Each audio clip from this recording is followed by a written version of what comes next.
my goal is to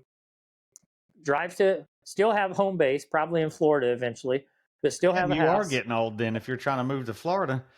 Because of Disney, bro. Like, I gotta make my wife happy. The only reason it's Florida is because Disney.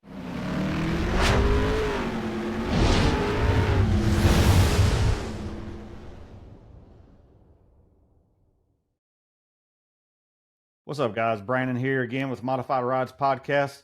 As I told you when I first announced this, we're going to have some industry players, some industry heavy hitters in there. Today, we have one of those heavy hitters. We have Robbie Bryant of KEG Media.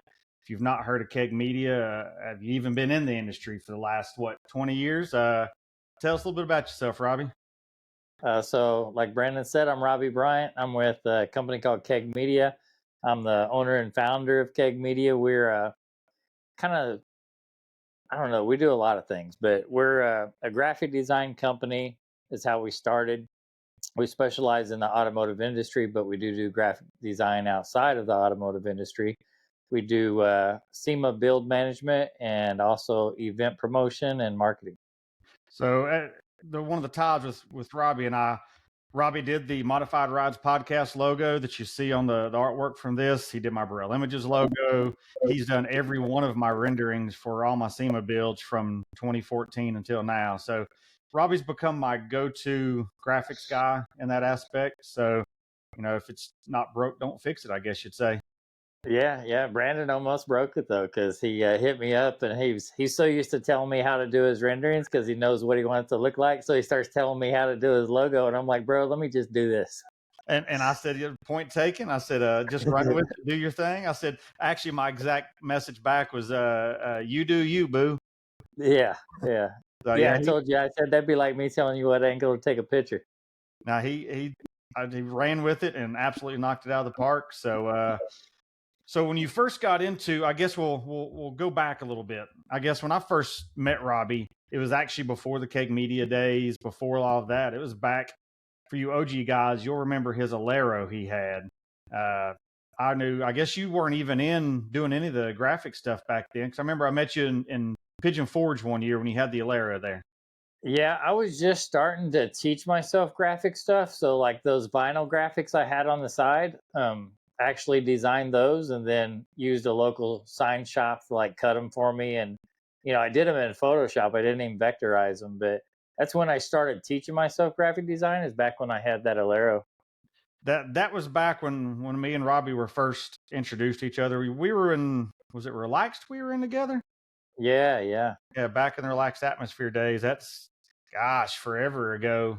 Yeah, I remember going to ShowFest. I think it was ShowFest 2000, and getting accepted into Relaxed Atmosphere. That was a big deal, man. Like, real big deal. And Jerry Lewis.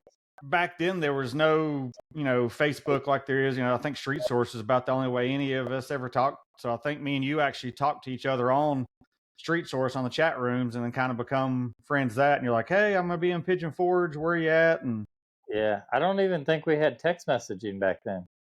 no, I don't think we did either. It was all, you'd rush home after work and you get on the chat rooms to see who was on, and Yeah. you log back in with the AOL, dial up login to see who was on and what was what. But didn't Street Source kind of get your foot in the door for your company? Oh yeah, for sure. Because like there was no place else to really advertise what you were doing, and I started off. So just to give you a brief history of how I started, back in the day, there was a free trial of Photoshop on computer that I bought. I think it was an old Dell computer, maybe, but um, I opened it up, started teaching myself stuff. There was a bunch of forums that you could go to, like photoshopshop.com and things like that. And they would do like contests and everything. And I started winning some of those. And then I started posting on streetsourcemag.com on the forums and throwing up some. I don't even know if we could throw stuff in chat. I don't think we could. We could just put like logos in there. Forums were where it was at back in the day. Yeah, so the forum. So I put it on Street Source Mag forum, and people would ask me to like do their truck, lower it, change the wheels, paint it a different color, and I started doing that. And that was right around the time that Brant from Graphic Disorder was doing renderings too. And I think me and him both started around the same time. Um, I originally called my company Devilish Designs, and then I quickly changed it to KEG, or not KEG. It was Cutting Edge Graphics, which is what KEG stands for. I had And Jason Ballard on the first episode of the podcast, and his rendering of Bada Bing, and it said on the bottom of it, Cutting Edge Graphics. I'm like, well, that's a logo I've not seen in a while. yeah, that was one that we did for him years ago. He entered it into some type of contest for a free paint job or something. I think it turned out like a disastrous contest for him or something, but he won, And yeah, man, that was years ago, man. That's a cool dude right there, man. Lifetime friend, with Jason. But So yeah, so with KEG, I didn't want to. Everybody kept calling me KEG, and I didn't want to just be called KEG, so I added the word media later on.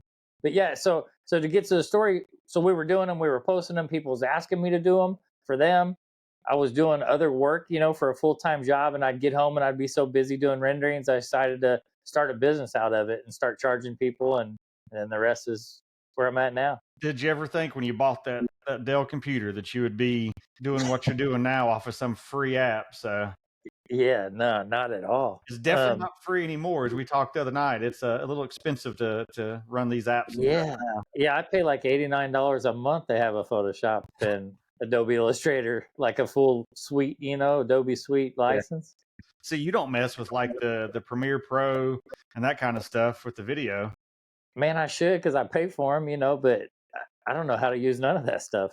Well, it's like me the other day when Robbie sent me my Modified Rides podcast logo. I was trying to do some artwork for the logos or for each episode. I was like, well, how do you do this? And he's like, how are you a photographer and don't know how to use Photoshop? And it's like, well, for the first 15 years or so of being a photographer. Yeah, I was cooking dinner. I had to have you FaceTime me so I could and then show me your screen so I could show you how to type onto an image. It was crazy. I was shocked. I thought for years you knew how to use Photoshop pretty well. Well, there forever, none of the editors wanted you to send in edited photos. They wanted their art guy or art department, whatever there was at the time, to edit them. So they wanted the raw photos. And Mike Alexander a few years ago was like, hey, if you want to edit this shoot, send it in and try it. And I pushed my stuff and learned. But, I use Lightroom for everything. Everything that I need with what Lightroom offers now is more than enough. But you wouldn't use Lightroom because you do all your stuff in Photoshop. But same thing, I hardly ever open it. I've got the After Effects. I couldn't tell you how to use it, but I've never needed to. So you're right. Yeah, I know Dale Martin uses Photoshop a lot, but I mean, he might take 15 to 20 different images to make one image, and then he does a lot of the taking it out of the background, placing it into a different background, stuff like that. I remember when he shot the Arctic Frog, I think he put it in snow. Oh no, it was when I did the rendering of the Arctic Frog. I sent it to him and he put it in snow for me. And for people that don't know, Arctic Frog was the white Jeep with the tracks on it. Yeah, that was the one we did with Complete Customs in McKinney, Texas, and it was built in honor of the Chris Kyle Frog Foundation. That photo shoot that Dale did with the helicopter in the snow is probably one of the most epic photo shoots ever. Yeah, a lot of people thought that was Photoshopped, like when we first posted pictures, and so we had to throw the video out there so people could actually see the helicopter flying around.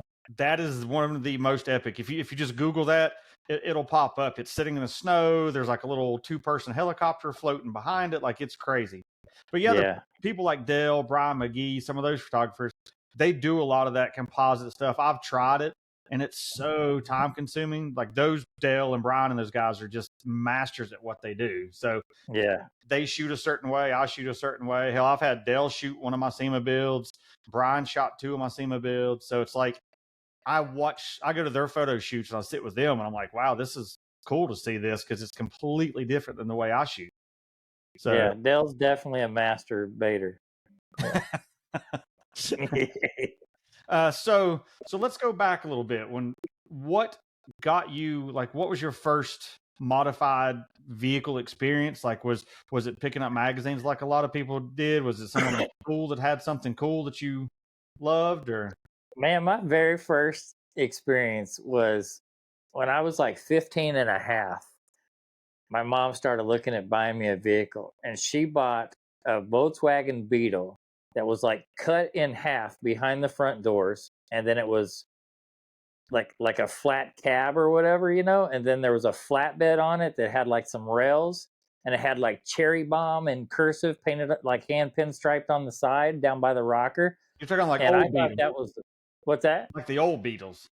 Yeah, old Beetle. Yeah, yeah. That was going to be my very first car. And it was like it's full custom, it was custom built that way. And that thing was so neat. And I got in trouble.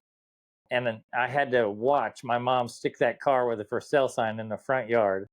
And so once I turned 16, she bought me a little Ford Escort, just like a normal Escort. And Grandma the car. first thing, yeah, yeah, but it was a two-door. But the first thing I ever did to it is I went to, and it was like an AutoZone or whatever it was back then, and I bought some pinstriping, and I put pinstriping on the windows because that was like a cool thing back then. And you got to remember, I'm 50, so this is You're 34 years ago. you're But 91-ish, maybe? yeah, right.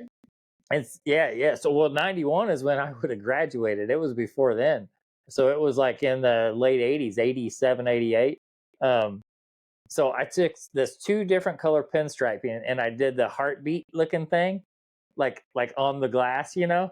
And dude, I thought I was the shit. So the Like, Chevy Heartbeat on your Ford Escort. So that was yeah, and I bought some little hubcaps and stuff, and of course I wrecked that car pretty quick. And but then after that, like everything I got for a vehicle, I tried to do something to it, but I was pretty broke. I didn't have no money, and so it was none of just us like did back little then. cheap stuff. And I think my first full blown custom was probably a Geo Tracker. Is when I lived in Kansas City, and I had a mini truck. I had an S10, and it was that baby blue, that factory baby blue. It was like the old square body S10s, Yeah. and it was like that pale sky blue color. And everybody was priming stuff back then, so I thought it'd be cool to prime over my beautiful paint. And we added man, I spent so much money with what was it called, AM Industries or something. They sold like ground effects Yeah. and whale tail spoilers and all that kind of stuff. I bought so much stuff, and then we primed it, and I thought I was fiberglassing in the ground effects and making it all smooth, and it looked pretty decent in primer. But good lord, I'm glad I never tried to paint that thing. But I had that, and then I gave up on it, and I was probably 21, 22, and I got a Geo Tracker, and we called it the Joker. And I had this guy airbrush like this Joker head on the hood, and it was holding like the 8-ball thing. I think it might have been a lowrider thing, but it had like 15 by 10 reverse wheels on it, and we heated the coils up and laid it all the way down, and it was yellow and had black scallops on it, and had a personal plate that said the Joker on it. And on the cruising strip, like that's what everybody would call me, was a Joker. And What some of the younger people don't know is like back then, like the 90s, like the Trackers and the Samurais and all that were oh huge. yeah, Everyone had the little sticky outy wheels, the 13 dude, by sticky 7. outy wheels were the thing back then, man. That everybody had them. If you didn't, I know people that had the 13 by 7s, their speedometers crazy off because they're running these little bitty tires on these, looks like a roller skate that's smushed. It's way before the stance kids started doing anything. Oh yeah, yeah. After that, I got rid of that, and after that, I had a Dodge Avenger, and we put a peanut butter rag top on it, and Oh, it had a Supra, like a Supra wing, and then I think we had 17 or 18 by 9 reverse wheels on it, like they were sticking out, and it was all black tint, like it was pretty slick looking, man. I got a lot of tail on that car.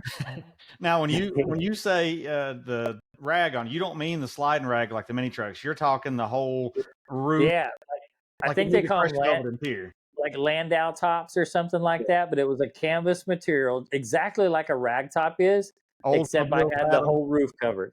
Old Cadillacs had them. Yeah, exactly like that. Yeah, yeah. and I was more into like lowriders. I was in a club called New Image CC or something like that back then in Kansas City, and I wanted to put some Daytons on it, man, like some all gold back Daytons, but Ain't none of us never been able to could. afford them back then. Nah, hell no. Way too expensive. You looked and drooled in Lowrider magazine and stuff, and I'll never afford those. Yeah, and then after that was probably my first experience with a nice mini truck. I bought the first year that the round body style S10 came out with a step side. Can't remember what year that was though, but I worked at a Chevy dealer, so I had one of the first ones to hit Kansas City, and then I worked with Street Scene. They made like the mirrors, Yeah. and I was the first person to have the step shaver kit, where you shave the rear steps off and have the roll pan, and had their mirrors and had their smooth cowl on it, and we bagged that thing. It was one of the first bagged minis in Kansas City that had 18-inch. I call them face wheels. Like didn't have any dish to them. They were Inkies, and that was my first like bag, because my old S10 had air shocks on it and coils in the front. But But that now was my first bag one. looking back at that bag job on that back then, would you put your kids in that vehicle? Nah, man, I got all that stuff from AIM Industries, and we probably didn't even know how to weld back then. And man, I had this guy that worked for me. He's my buddy Mike. He did all the welding on it. I don't even remember what the welding looked like, but boy, it drove down the road though. At the time, though, that was the shit. That was where it was at. So, Oh yeah. well, like my CRX, we didn't even take the springs out of it when we cut them. We just took a cut off wheel and took the wheels off, put it on jack stands, and counted however many coils we wanted to cut out, and cut the coils and put it back on the ground and took off. So Yeah, my tracker, we just stuck a torch to them on both sides and waited for it to drop, and then we'd stop, and then it would keep dropping a little bit because it was settling. It was, man, crazy. That thing rode like a lumber wagon, dude. It was just bounce, bounce, bounce, bounce, bounce. but no one back then made parts for stuff. Like there's parts for every vehicle out there now. Yeah. Back then, we had to improvise and do whatever we could to do something custom, which I don't think Oh, a yeah. lot of the kids now understand, because they can buy something and bolt it on and be done with it. Right. Yeah. So how did Yeah, I figured that bolt-on life. I figured that out once I got further into the car and truck scene and been in it for a while. But I switched over some years to lifted trucks. In probably 2009 or 10. Well, I know you worked at a couple shops back in the day. How'd you get your foot in there? Did you sweep around as a kid to get in there? Or? Man, so crazy. So I sold cars from when I was 19 to I think 26, and was really really good at it. So I didn't have to have a vehicle to drive. Actually, no, I sold them up until 99 or 2000, because I worked at one when I bought the Alero. And so I had quit for a while because you get tired of the car business. So I quit and worked at this place called Chuck's Trucks as a salesperson. Then went back to car sales once I had my first kid. So that was 28 years ago, almost 29 years ago. But then, so I had experience working in a shop, and then this dude, Luke Rogge, like known him for years since he was a young kid, man. I remember he used to be like a pain in my ass out on Nolan Road in Kansas City, little cruise strip. And now people know him as Uncle Luke. That's what some people in the industry call him, but he's kind of disappeared from the car and truck scene. Not as, he used to be more involved in it, but he's Kansas City boy. You're talking about Big Luke? Yeah, Big Luke. Yeah, Yeah. yeah. So his mom opened up a custom shop for him called Scanless Customs. Oh yeah. And I hated Luke, like couldn't stand him. We did not like each other whatsoever. And he came to me, I think I was eating dinner somewhere at some restaurant on Nolan Road, and he asked if he could talk to me and asked me if I'd be interested in running his custom shop that his mom was opening for him. And at the time I thought, man, like, I don't even like this dude. He don't like me, but And you but probably he's seen that. you probably thought Yeah, him like, walking up to you being Big Luke, like, where's this gonna go? yeah, Big Luke back then was a big puss. Like he's probably a bad dude now, but he was. Luke will watch this. He'll admit back in the day that dude, he was a big old puss, man, like a big old teddy bear. He But had, what was it, the orange and white Civic or whatever he had back? dude, yeah, Yeah, that's what we built when I first started running the shop. So uh, I said I would do it uh, if they paid me what I wanted, which they did, and I had kind of free reign to run the stuff without a lot of interference, and they did that. They trusted me greatly. His mom's great. His grandpa was great. He was great with me.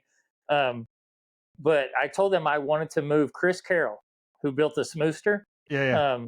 I wanted them to relocate him to Kansas City because he was a badass fabricator. Because he's the one that did all that fiberglass I had in the Alero, like all the audio system and Oh, stuff. didn't you have like a face coming out of it or something? Yeah, it had like three skulls ripping out of the fiberglass and big old diamond audio subwoofers, and the whole back had like an alien skull with the eyes that lit up, I remember that. and mini truck looking graphics cut out of fiberglass. I mean, it was sick, dude. Like the amp rack and stuff. But I knew how talented he was, and I wanted him to come up there. So they relocated him, and he did all that shaving and everything on Luke's car. He built another one.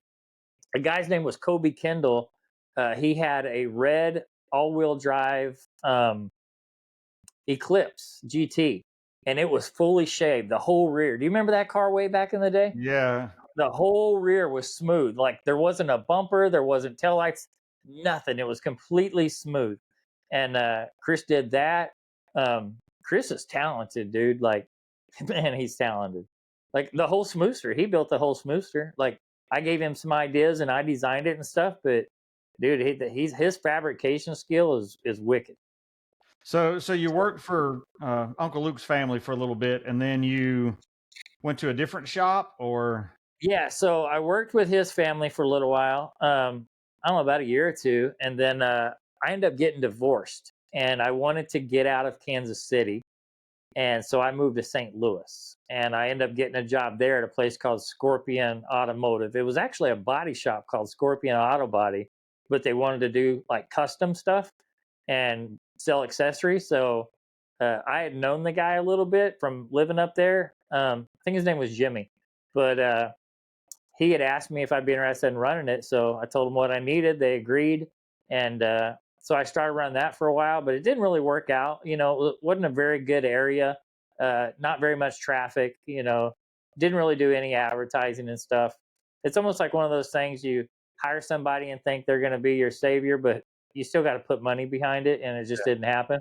And so I ended up quitting that. And that's around the time uh, that I started doing more graphic design and doing cutting edge graphics. And so it started taking off. And so I didn't need to work. I actually quit because I was so busy doing renderings and stuff. And plus the shop wasn't working out anyway.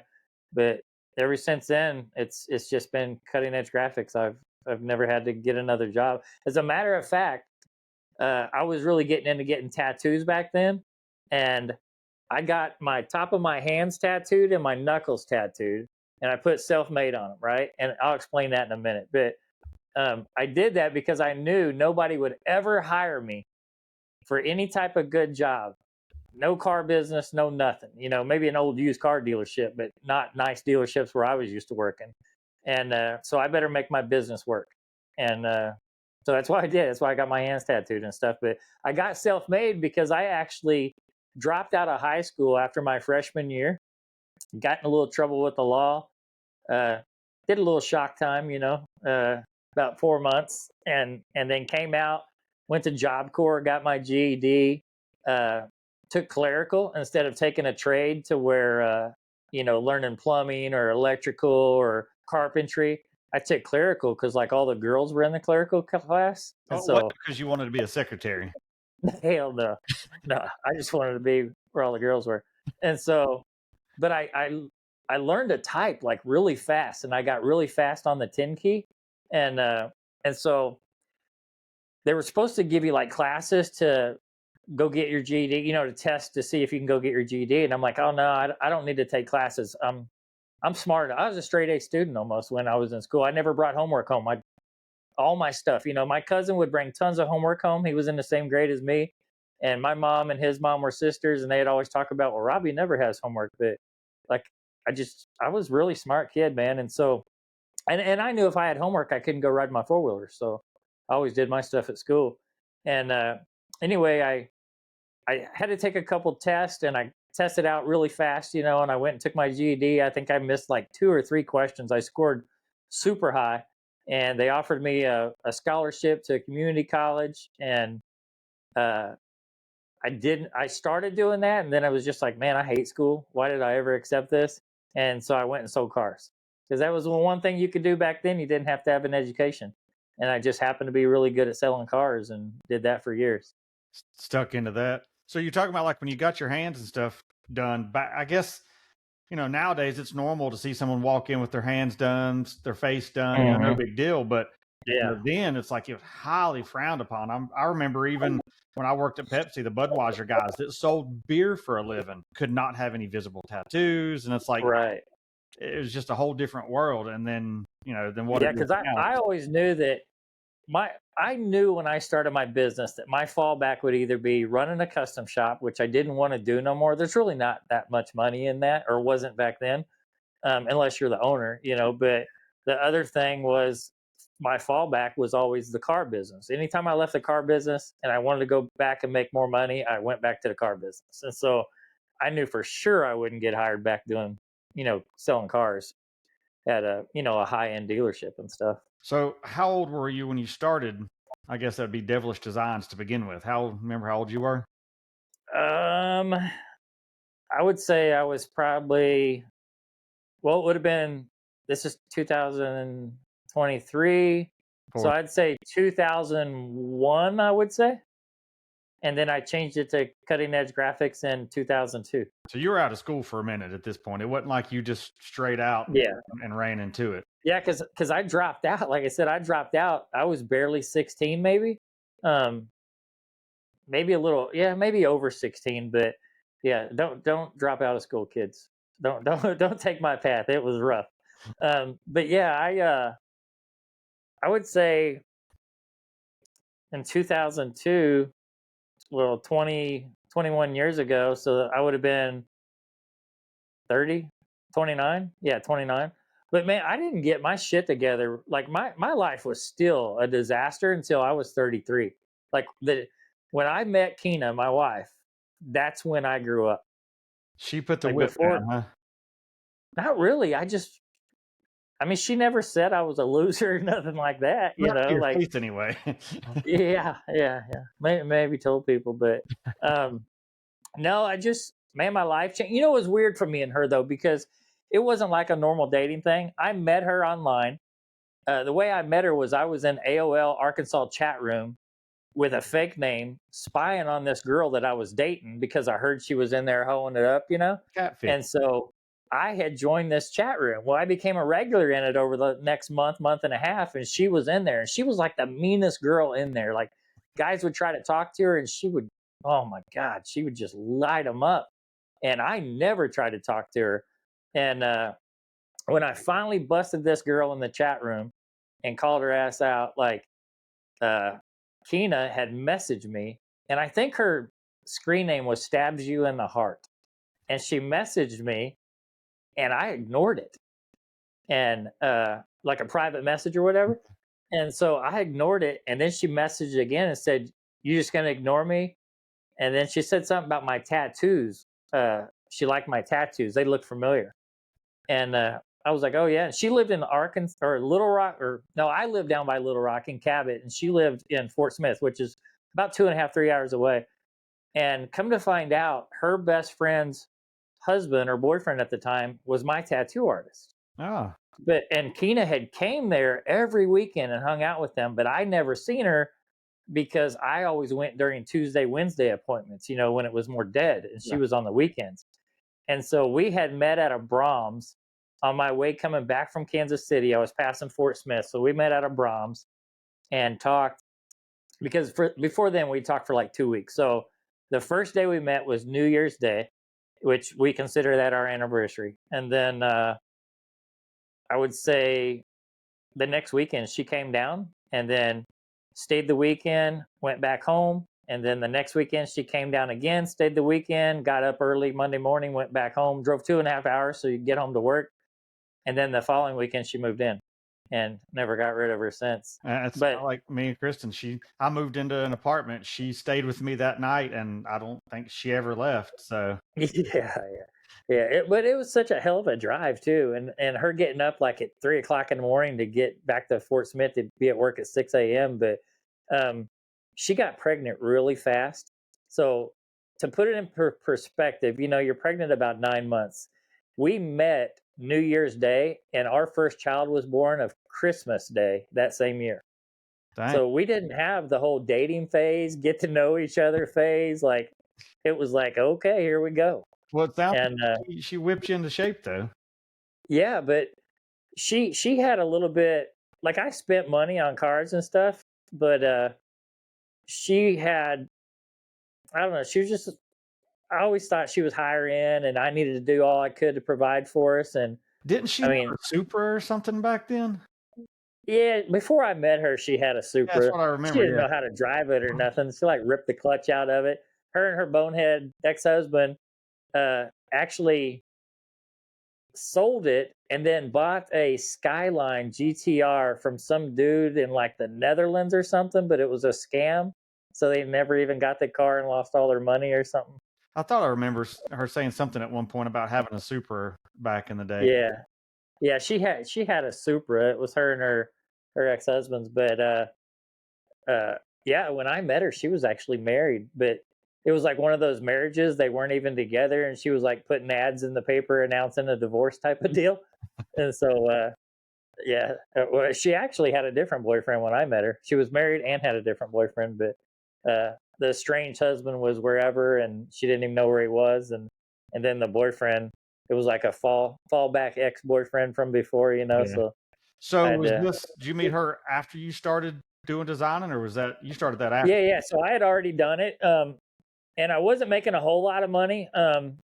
The whole reason that I moved to Arkansas is I went through a breakup, and like the girl I was dating, I had a 1-year-old baby with, and they disappeared. When I was out of town, I was going to go to Branson and plan my first show, look for a location, and I was working with Tim from layandbody.com, I Tim remember that that. bought it from Joey back in the day, Yeah. and we were going to plan our first show in Branson. Um, I think we were gonna call it Sick Nick, and I ended up giving that name to Greg years later. But when I got back home, our whole entire house was cleared out. My computer, my desk, and my chair was there, and I didn't even have my Alero no more because Corey, that was in Severed Ties with me back then, he had it in Georgia, and then that car ended up disappearing. But I was doing like a unibody drop and a Rear wheel small drive block motor conversion. swap, rear wheel drive conversion, all that kind of stuff, and that car disappeared. I mean, my whole life disappeared, dude. And I got real suicidal. Went through a lot of stuff. I moved back to Kansas City, stayed with my mom, and I picked up poker. And I was playing poker at like different pool halls and stuff, just trying to win a buck and stuff. And I got pretty good at it. And then I started playing online poker. So when I met Keena, I was making my living playing poker on Poker Stars and trying to build KEG Media and doing renderings and stuff. That's why you like Vegas so much. Yeah. That's so I got a tattoo right here. This hand right here, I actually won a seat to the World Series of Poker main event through Poker Stars, playing 5 or 6 satellite tournaments that you had to win to get to the next one. And I won a seat to the World Series of Poker main event. I sold my seat and I used that money to hire attorneys and stuff like that so I could try to find my child and sue for custody so I could at least see him and get joint custody and stuff. And that ended up working itself out good, and I got to see him again for the growing up and everything. But I had found them. They were down in Houston, so I mean they were far away from me. And but yeah, so yeah, I was pretty good at poker, man. And then after I met Keena, we used to go play like house games and stuff, and go play at like bars and shit with people or pool halls, whatever. And she's like, I'm good, but she's really good. She's really good at poker. I can't even play Go Fish, much less poker. I couldn't tell you the first thing about poker. So Yeah, I haven't played poker for years though. It used to be whenever we would go to SEMA, the last night we were there, Keena would send me down to the poker room so I could win most of our money back that we blew. And it worked. I did it every year for 6, 7 years probably, but I eventually gave up playing poker. I think what did me in is I would play at the casinos here around Fort Smith area and right across the river in Oklahoma. And dude, there's so many donkeys, dude. Like I just couldn't tolerate it no more. I just gave up playing. So back to when you started doing the renderings, do you remember the first rendering you ever got paid for? Oh Not one that stands out that like that one put me on the map, or is there an early one no, that you feel put you on the map? it would have been a car. I know that. I think the one that probably put me on the map is when I first rendered my Alero, and it was like white and baby blue, and had like a '57 Chevy chrome trim separating it with a I wood remember grain, that one. and it went into a flame at the end. The wood grain busted into a flame, and had billets on it. I think bond speeds. Like that was pretty sick. Like that got shared a lot of likes or what, I don't even know if there was likes back then, but it got a lot of attention. But that's how the car was supposed to be, but never happened. I don't even know what happened to that car. I've heard people say that they seen it in a junkyard or whatever, but I don't So know. so with renderings taking off like they were, I mean, was you doing several a week? Were you doing several a day? Like when you Um, first took off, what? no, so I don't know. Like I remember Brant telling me years ago, "Oh, I can do a rendering in like 4 hours," and I'm like, "Man, how the hell does he do that?" Like, because it would take me, dude, like a whole day, sometimes a day and a half to do a rendering. And back then, I think we were charging like 150 bucks. And so you got to figure you're spending, 8 to 12 hours on something that you're making 150 bucks. You're literally making like 10, 12 bucks an hour, Which at the time but that you're was trying. probably better than most jobs. Not the car business though. Like when I was in the car business, bro, and I'm talking 20 plus years ago, I was making three, four, $5,000 a month, and that was big Oh money yeah. back then. And but I was playing poker too, so online I was winning money on that. I remember when Poker Stars got shut down, that sucked because I had money in my account. Um, but yeah, I was scraping, like I was scraping to get by on doing that, but that's why I was playing poker, and then See, I never knew. it just yeah. But I would say I was busy enough to have one a day, like I was pretty busy, and then um, I mean years went by, and then I met this kid. Is after me and Keena, the year we had our son, uh, we moved to Fort Smith because that's where Keena's parents lived, and we wanted to be closer to them. And so we only had one child together at the time. He was a year old. His name's Jackson. Um, we moved up here, stayed with our parents, found a house pretty quick within a month or two, rented a house, and I remember this kid used to always hit me up and show me his rendering work and ask for advice and stuff like that. And his name was Brian Fields. And man, I think he was probably 16, 17 years old at the time. And I used to try to give him tips and I critique his work and stuff. And I thought, man, this kid's starting to get pretty good. I should I should maybe see if he wants to work for me. And so Brian was my very first employee, and I would just pay him by the rendering. I would send him jobs to do, and he would do them, and then I'd have to look at it and be like, you need to fix this or Yeah. change this, and then I'd send him some business cards to do, and then like it took him a while to get used to typesetting. Like he was just not real good at how to lay out text and stuff on a business card or too small. But I'd show him the ropes and stuff, and he got really good. And man, Brian, I eventually relocated him to Arkansas and I remember that. helped He him was get a in place Houston, and stuff. wasn't What's that? he? In Houston? Yeah, he lived in Houston in Spring, Texas. Yeah. And so he relocated to Arkansas. And I think he worked for me for, man, I want to say like 12 or 13 years, I think maybe he 11. actually did a couple of my renderings through Yeah, you. yeah. So for the longest time, when you would order a rendering from KEG Media, it would be Brian doing it because we got so busy. Like we had me, Brian, we had Marcus who was in Dallas, but he worked for us, full time.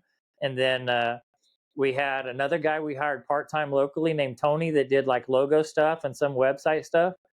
Brian taught himself web design, so he got real good with that. And just Brian helped me build the business. He really did. Brian was a trustworthy person that I could leave and go on a vacation for 2 weeks, and he'd run the whole business for me. We wouldn't get as many sales when I was gone because I was more of the Marketing. salesperson. Yeah. But he could make sure that we stayed on schedule and everything, was getting done, when it was supposed to be done. But things change, and we parted ways. He wanted to go back to Houston, and he moved back to Houston. I think he works with All Out Off Road now, Yeah. doing graphic design and stuff for them. But I haven't talked to him for years. And then a few years back, a friend of mine, Antonio, he was wanting to learn renderings. I didn't have time to teach him, so I just told him to get Photoshop and look at YouTube and learn, and I would help him along the way. And he would do some and send them to me. I'd critique it, and then finally I went ahead and hired him. He worked with me right here in my office at the house, and because when Brian was with me, we had a brick and mortar, we had a shop and everything. And right before COVID, after Brian left, like in 2019, I think in 2020, right before COVID, I shut the shop down and I bought a new house, and it had like a really nice office in it. So I was like, it's just me. I'll just work out of my home. And so we did that. Eventually, I hired Antonio, showed him a lot about renderings and stuff, had him sign a non-compete clause because I've been burned a few times, doing that, or not doing that. And then I don't want to say nothing bad. It just didn't work out. You know what I'm saying? Tony was a cool dude. People probably seen me and him together at shows. We were always together. I would say, I think it's been 2 or 3 years ago that he worked for me, but or no, maybe it was a year and a half ago. But he'd go to SEMA with me and all that, and help me at the booth and stuff. But we did some SEMA builds for him. He actually was a client of mine first. I did SEMA build management for him, and he works at a local shop now, Camber Customs, and we just don't really talk anymore. I've made a lot of changes in life, man. I've made my circle a whole lot smaller. Sometimes the smaller the circle is, it's a tighter circle. You don't have to, stress as much. Yeah, Keena's like, she was always like the grudge holder between me and her, and I was more of a forgiving person. I'd let people walk over me and stuff like that, and finally I just had enough. You know what I'm saying? Like, no more bullshit. If you mess around, I'm just cutting you off. I'm done. And not to say that that's a big deal for Robbie to cut somebody off, because it's not. But I don't want to put my time and effort into somebody that's not giving me the same in return. 1,000% true. I feel the same thing there. So if you not had any of your kids show any interest in graphic design or want to take that up, or do you not want them to go that route? Dude, I would love them to, because I have a business that I could easily hand over to them. But my kids have grown up around custom trucks. So one of the coolest things that they think is when we buy a stock vehicle. They think that that's the neatest thing is a stock vehicle, not a big lifted truck. Because they've been around me with all the lifted trucks. I haven't really had many bag trucks around them. I had my my Audi, for a while, but and then I bought that. I had a Jaguar F-Type for a while, but it was stock. It was just pretty decently fast. And then I bought that Mercedes AMG GT Coupe. Yeah. So that's all they know is like custom vehicles or fast sports cars. But like Keena's got a stock, brand new Suburban RST. It's like all murdered out. Like, they just love it. How many stock, wheels it's has easy she to get curbed in. yet? That's the question. How many what? Wheels has she curbed yet? None yet, man. None yet. Ain't hit no mailboxes yet. Ain't hit no curbs. She's rough on wheels, man. And what's crazy is her Jeep that we did for her this year. It's got 28 by 16s, and dude, when we were driving and I was driving behind her, that thing looks like a roller skate. It is so wide. And I made sure when we got it back, I'm like, hey, you can't go through drive-throughs, you can't go through the bank, no Chick-fil-A's, no Starbucks. Like, you got to park and get out and walk in, and when you park at a store, park way out. Don't try to squeeze in between cars. And but she's a pretty good driver though. She bangs some wheels here and there. Yep, mine's the same. And I always joke all the vehicles I detail, I can make one walk around it and tell if it's a female owned or a male owned. If there's 1+ curved wheels, it's a female owned vehicle. Oh Every yeah, vehicle I've done, I think, except for one that was brand new that I've detailed, has had curved wheels. I don't know if it's a female. that's funny. So Yeah. that must just be where it's at. Well, are you going to try to like guide the kids at all? Like say, hey, if you Well, like my daughter is really really good artist. She draws a lot of like caricatures and stuff like they look like brats or something to me, like Bratz dolls. But she designs clothing, and so she'll like draw something, and then she'll cut it out of paper. She'll use paper towels, and she'll dress her Barbies up with all this clothing that she's made out of like. I mean, sometimes she'll even like take one of our towels or one of her shirts and like just tear it up. But ever since she was little, like she's always done different stuff with her clothes. Like I think she could be maybe a fashion designer someday. Um, but my other kids, they're just not into it, dude. They're like into video games. I have my middle child, Keaton. He's probably the most like me. He's pretty bossy and kind of bosses the other kids around. But he's the most helpful at home. Feeds the dogs, helps pick up, helps me carry stuff, helps with the yard. Um, Whenever the kids need food, he's the one with the food app on his phone. So I don't know. He's kind of like the boss kid, I guess. But my kids, dude, every one of them, all four of them are so different. My oldest son, Jackson, he's 16. Um, he's more of a recluse, you know. He don't like to be around a lot of people. Don't like people in his room. Um, my daughter, she's flamboyant. She's like Keena. Uh, Never met a stranger. My son Hudson loves football. Loves going to football games with me. He plays little league football. And then Keaton, he's a good student. Yeah, but they're all like gamers. They all like video games. But that's about the only thing they have in common is they all like playing video games. I'll warn you, I noticed your daughter's into cheerleading and stuff. Mine cheered for 20 years. That if she likes it, plan to spend money.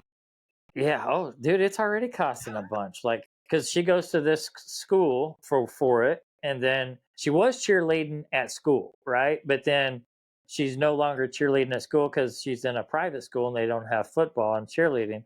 But she was cheerleading at school, and then she was also cheerleading like a private thing where they travel cheer. All star. And Yep.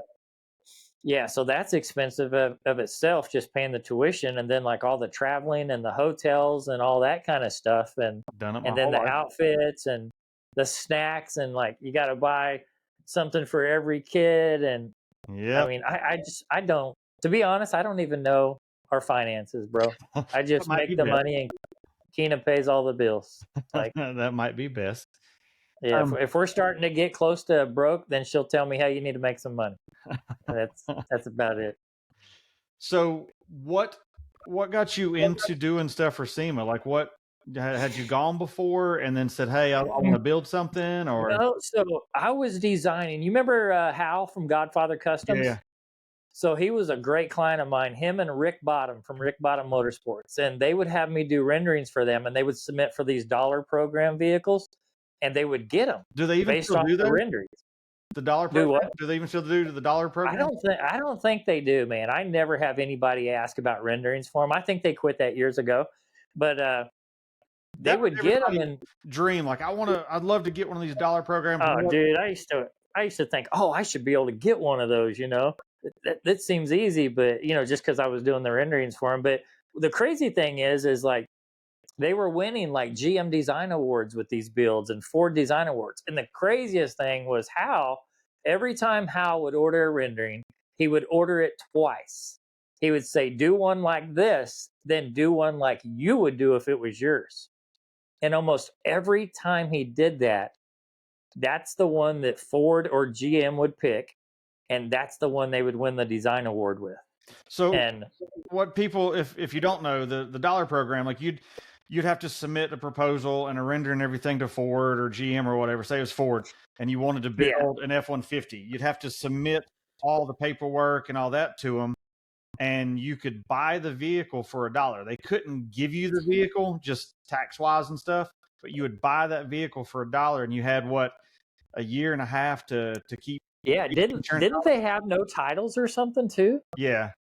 And Yeah. you'd keep them after, at the end of the time, but you had to keep, what was it, $1 million worth of insurance on it? Yeah, it was crazy. There was a lot of stipulations to it, and that's why you've seen the same guys building them over and over again, Greg every Elder. year. I mean, obviously they had that relationship with Ford and GM and stuff, but yeah, it was the same guys all the time. But so Hal and Rick would always invite me to SEMA. And I'm like, ah man, I don't have time to do that, blah blah blah. And it was really I didn't have the money to go to I'd never been to Vegas at the time. So I thought it was super expensive to go there. I didn't know you could stay and eat pretty cheap. Well, you used to, not no more. Not But SEMA week. yeah. The week But after, SEMA hotels are like $29 a night. they're just crazy, yeah. So finally I decided well, I didn't even decide I was going to do a SEMA build yet, but I bought a Ram truck, a new half-ton two-wheel drive Ram truck, a 2009 model. So when they first changed that body style to that, and we started building it, and the shop Arkansas Customs that was building it for me, his name was Ryan Robertson. Yep. He told me that I could squeeze these 38s on it on this CST lift, like I think it was a 7.5 plus a body or something. Or no, it wasn't even a body lift. I don't know, but he thought we could squeeze these tires under it, and they rubbed like crazy. So my only option was go to smaller tires or a bigger lift. Well, it was a two-wheel drive, and the only body that was making a big lift was Third Coast Customs. BNC Off-Road is what they went by. And so I did a 16-inch lift with a 3-inch body. I met this guy named Ed Williamson that was a great painter, is a great painter. The guy's one of the most talented painters I've ever met. And I created this rendering for Headhunter. That was my first build. Well, first, and I was in Aftermath at the time, and at first it was going to be bag because it was two-wheel drive when I did the rendering and all the graphics and stuff. Oh, really? And airbrushing. And then I decided to lift it. So I actually have a rendering of that somewhere, of it bagged. It was pretty cool looking, but I decided to lift it, and we did 40s and 22s, I think is what was the big wheel, or no, 20 by 12s, or maybe 14s. But anyway, so we wanted to do a SEMA build. We built that truck, me, Chris Carroll, a bunch of friends, Ed Williamson, a couple different painters came in and helped, a guy named Joe, I'm trying to remember everybody that came, but yeah, we had probably 13 of us, and we built that thing in about 26 days after we got it back from the lift. And dude, it was nuts. I mean, even the lift was airbrushed, so we had to airbrush the lift and paint it and do all the airbrushing. We had fiberglass on the inside, so a lot of that got airbrushed. But we did that truck. The crazy thing is Truckin' Magazine had a Truckin' Corral in back of Central Hall. And oh, yeah. I don't think you could ever pull this off now, but I showed up on Tuesday, which is when SEMA starts. I showed up on Tuesday at about 4:30 in the morning because we were so late leaving, and then had some issues getting out there, and I just pulled it in. What year was I it? think it was 2010. Yeah, Dan Ward was a man at the time. I worked for Dan for several years as a freelancer. Yeah, Dan and Maxwell, and but there was another guy back then too. He went off to work for Hot Rod. Tall guy. Rob? No. Damn, can't remember his name. He was super cool, but he went off Dan, for he was like a feature editor. Then he got bumped up to like associate, and then he was editor for years. Dan actually gave me my first cover. Yeah, that's who gave me my first cover. So anyway, this truck, first cover I'd shot. He's the one that. Oh, okay, yeah. So this truck ended up on the cover of Truckin' Magazine, and I remember, dude, going out to the dry lake beds, and it was cold as shit, and it didn't matter, dude, because it was so surreal to be out there and know that this is where all these badass cover trucks were shot. Yep. Because for years, dude, I had an idol, a major idol in the industry named Craig Elder. And I wanted to be just like Craig Elder. That dude had bag trucks. He had lifted trucks, custom painted stuff matching on trailers. covers. Yeah, on covers galore, dude. And I thought, man, if I could just get a picture in a magazine, you know, but this dude's freaking amazing. And He what's so dominated crazy, the dude? he dominated the scene for several years. Yeah, It was yeah, he always did. bright orange, yellow, whatever. Everything he had stood out on the covers. Yeah. And then Headhunter got on the cover, and it really got a lot of attention for me Who and shot got me invited back to SEMA. I took it back the next year. And then every year after that, everything I built ended up on the cover of a magazine. who I shot your think first one? the first one, Yeah, Dan Dan shot shot it. it. Yeah, yeah. So yeah, everything I built for the next 7 or 8 years ended up on the cover. Me and Keena were actually the first husband and wife combo that had back-to-back months of cover vehicles. Like it was hers and mine, or mine then hers. But I What, remember the them being on purple newsstands. Escalade? Yeah, her purple Escalade. Yeah, yeah. And you And I had had I think the brown dually, that recluse oh, dually, I yeah, think is yeah. what I had then. Yeah.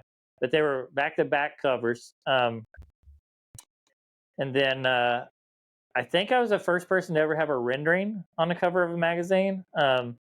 We ended up doing a build for that Ryan Robertson guy from Arkansas Customs, and they did a matching airbrushed bagger motorcycle, big wheel bagger, and that was on the cover of Truckin' Magazine with the truck. It was like one of the first times a motorcycle had been on the cover of Truckin' Magazine. But Yeah, because he was in um, the South Hall lobby in 14. I remember that yeah, yeah. because there was a year I had my blue truck there. Yeah, because for years I had that top of the escalator spot with Yep. undercover. Like, geez, it had to be 4 or 5 years straight, maybe more than that. But every year, if you wanted to know where my truck was, my personal truck, it was at the top of the escalator. And dude, that was such a prime spot, dude. Like back then, if I called a company to try to get a sponsorship and I told them my location, it was like, yeah, yeah, what's your address? Like it was such a good location, man. And now you mentioned undercover, like you played a big role in me doing anything for SEMA. When I first started want to do stuff, you're like, hey man, like we were friends. You're like, well, let me link you with this guy. You link me with Third Coast. Like it just kind of, I would say you helped put my foot in that SEMA door. I Yeah, said I wanted to do it kind of jokingly, like, hey, let's build one. I can do some tech articles on some installs. And it snowballed. And at the time you were starting to do the build management stuff that we'll get into, but you were starting hmm to do that. But you're like, hey, your friend of mine, let me just make this couple phone calls. And you single handedly got me started in that. And then once that ball started rolling, like it's not stopped. yeah, yeah. It's an addiction, man. Building these vehicles and stuff. I At one time I was building 3 personal vehicles a year for SEMA, plus doing build management. But like I would have 2 to 3 a year that were my own vehicles. It's hard enough with one. And that one year I took my buddy's truck and then we refreshed the wife's Subaru. That alone was hard enough trying to make sure both of them were right. You got parts showing up the day you're supposed to leave, and hmm just that makes it tough. So how many years have you had personal vehicles in SEMA? So it started in 2010. 2010 was my first year of having a SEMA build, and I've had one every since then, except for 2020 when it was canceled, Yeah. and then not this year, but 2022. I did not do a personal build. I just wanted to go to SEMA and just experience SEMA without Not having for my sure. own build, without having to pull it in. Um, I think I did have a booth though. Yeah, I did have a booth because I had Frank Bro's Bronco in my booth, but I didn't have a personal vehicle, so I didn't have to deal with detailing or magazine shoots or photo shoots or videos or nothing. And that's the thing that people that's not done the SEMA stuff, which is something I guess the podcast will help people see. Like it's like, oh, it's a dream, I want to go, but what they don't see is the headache of the part showing up the day it leaves. You've got to ship it or drive it or haul it yourself, and you've got the cleaning, like Yeah, Robbie said, the photo shoots and video shoots. Like it's not just you buy a vehicle and get all these free parts thrown at you. There's a lot of commitment on the back end to make that happen. yeah. There's not even a whole lot of free part stuff anymore. If you can't offer more, then because back in the day, dude, when I used to get guaranteed covers based off of a rendering, and I could tell the customer, because Dan used to write me, you know, Letter of intent. guaranteed letter of intent is what they were called. Yeah. And I would have my nice proposal, and I'd have a letter of intent, and it was like a cakewalk. But when magazines started going bye bye, and we lost mini trucking, and we lost trucking and sport truck, and I think street truck's all we got left. Um, I mean, just things started changing. It wasn't about the magazines anymore, just like show coverage. Used to love to see your vehicle in show Yeah. coverage. And then everybody started shooting online. Layandbody.com was one of the first ones. It was like the go to place for show coverage. SoCalCustoms.com. Yeah. So, oh, yeah, Brian, SoCal Customs. Yeah. Actually, I think he was first. But yeah, they had such great show coverage. Like, it didn't even matter because by the time the magazine came out, the show came and went, 2-3 months prior, and you've already seen all the show coverage. It was still cool to see your vehicle in a magazine and show coverage, but now that all that's gone, it's all about how many followers do you have, how many social media channels are you on, like what type of return on investment can you provide that way. And then like I built up my Instagram pretty big. I was like 120 some thousand followers there for a while. I think we're down to like 114 now, but like I got to where I started buying ads on Instagram to advertise our shows, like all of our custom car shows and Yeah. truck shows. And ever since then, like I get less likes, I get less views on videos. Like it's almost like Instagram's like, oh, this guy will pay. Screw him. We're not gonna let his audience see his stuff unless he's paying for it. Like, dude, it's crazy. So what got you into doing build management? And I guess explain first off for people who don't know, what is build management? Like how does So build management is like a partnership that you're almost paying someone, like I do a contract and you're paying me to show you how to do what I did, but do it for you. You know what I'm saying? So like I connect you with all my partners and sponsors, or if there's somebody that you want that I don't already work with, then I contact their marketing director and I try to get you guys hooked up. But with my build management, like I handle all the contracts, I fill them all out. I do all the paperwork. I do the rendering. I design it. I work with the client. I find placement at SEMA for their vehicle. I set up the photo shoots with normally Del Martin, set up video shoots. If we can get in a magazine, I'll get that set up. I help them with show schedule on, what shows they need to attend. Help get them in booths at different shows, with their sponsors. Just a lot of that. And it's for the longest time, build management became a thing because when people were getting sponsored for SEMA, there was a heyday for it. There was a time when almost anybody could get sponsored. And a lot of companies got burned. There was a lot of people not getting their photo shoots, not turning photo shoots over, just disappearing, just being a ghost, not posting on social media. And so the build management thing came in because companies trusted me because I did what I said I was going to do.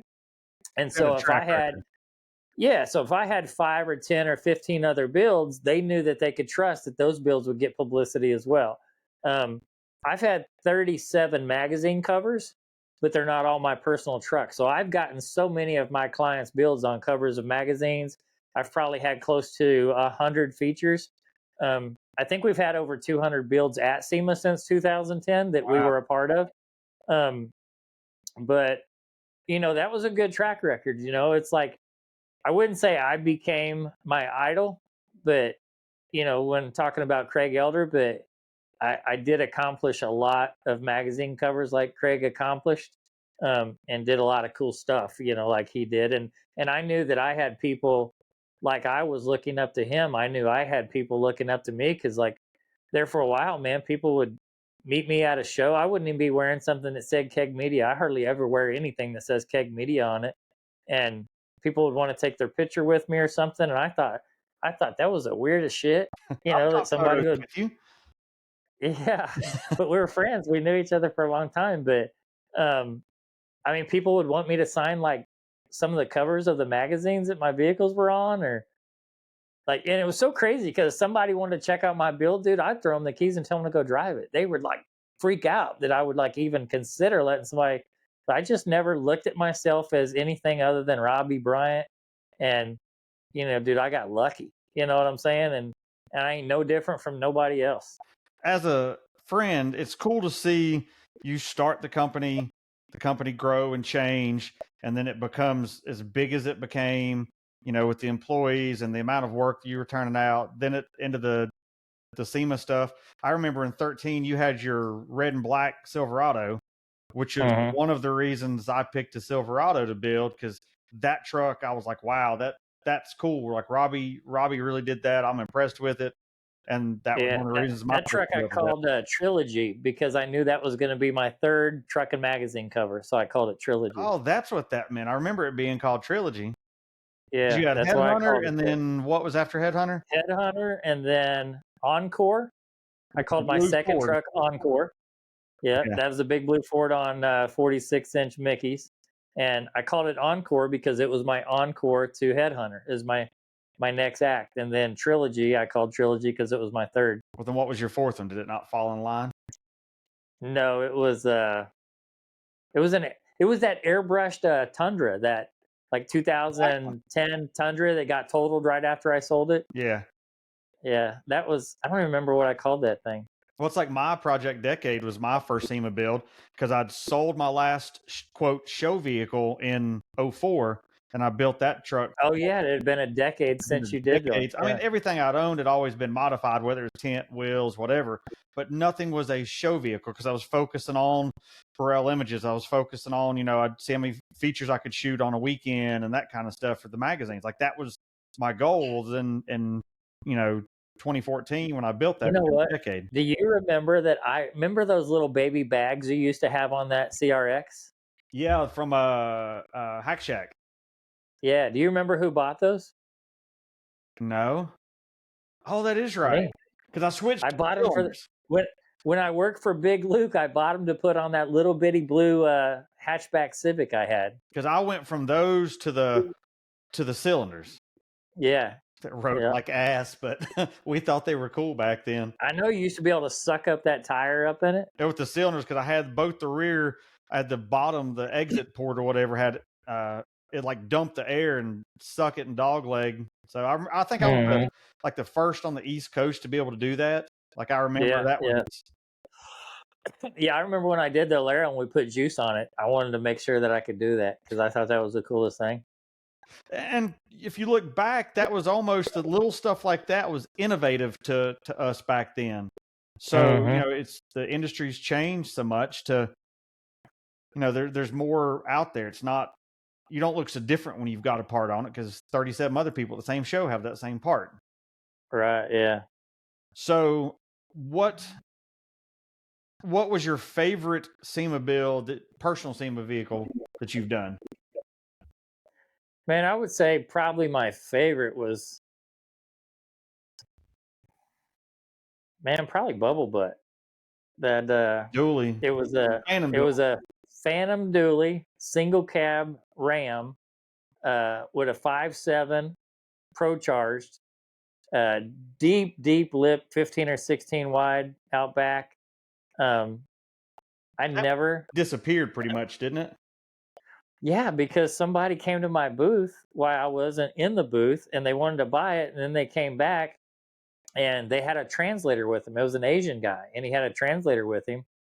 And, dude, I knocked him over the head on that thing. Like, I hit him so high because I didn't want to sell it. And he said, okay, and bought it. But then I told him, I said, no, dude, you know what they did with that build? Like, they owned a muffler shop in Seattle or something like that. And all they would do was pull it in and out each day. And it would sit out by the road. And I remember they hit me up like a couple years later, asked me if I wanted to buy it back. And I told them I'd give them like 25 grand, which was not even close to what they bought it for.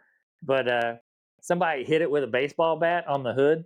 And I was like, yeah, I don't need it, but I'll give you 25 grand, if you really need to get rid of it. And but yeah, that was one of my favorites, man. But my favorite truck I ever built, it was a SEMA build, but I kept the longest, was my black truck, my black dually, 350 Super Duty dually, all murdered out. Yeah. I had a sport chassis, Freightliner sport chassis that we used to haul stuff around the shows. And I got rid of that and bought that dually because it would just set, if you're not hauling to shows, it just sets around. And so I bought that dually thinking, well, I can daily drive this. And dude, that son of a gun was so clean, dude. I freaking love that truck. It was tuned and deleted and just a freaking beast, bro, and pulled like crazy. And I It had that wasn't built crazy lifted. like 3 years. No, it had a 5 to 6 inch Kelderman, so it was a great daily driver.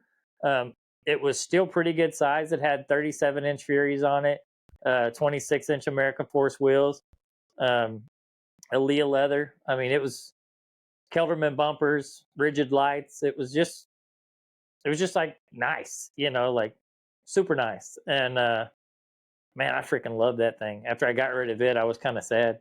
That's kind of like me with Project Stockish. It's like it may not be the most crazy custom thing I've owned, but it checks the boxes to hop in it and drive. I mean, I drove it to SEMA and back. I'm driving it to LSD. So that Jeep we did with Tim Dunaway, Dunaway Garage, I think is what he goes by. But me and this guy, Tim Dunaway, we became pretty close, really good friends. He bought Keena's Tundra. We had that wide body Tundra, the lifted teal one that was wrapped. He bought it, and then I designed an F-150 that 5R Trucks built for me. It was a truck and cover truck too, and I designed it and released the rendering, and Tim bought it based off the rendering and wanted to go through the build process with me and add extra things like audio and stuff, but it was his. I made him put a 10 grand deposit on it, and then he bought it after SEMA. But he decided he wanted to get into doing a SEMA build, but he didn't want nobody to know who he was at the time. And so that wide body Mustang we did, that pre-runner, new body style Nissan Titan XD, the very first one, and the Arctic Frog was all me and Tim together. And so a lot of people thought those were my vehicles because I thought they were. Yeah, well, I would tell people I have a partner. I would just never name him because he didn't want to be out there. Yeah. Well, then after that,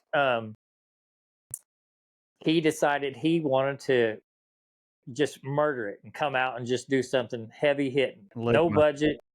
And he did that Ligma truck. And I came up with the name. Beautiful Fords ever built. Yeah. It won. So me and him with it, we won. Really him, it was his truck. But I mean, Tim always made me feel we were partners. You know what I'm saying? He always told people I was his partner and gave KEG credit and vice versa. Once he wanted to be known, I told people, who he was and all that. And so we did that Ligma truck, and he spared no expense on that thing. The moment he bought it, we had it painted grabber blue, so a Ford color. Even painted the underbelly of it. It was on a rotisserie.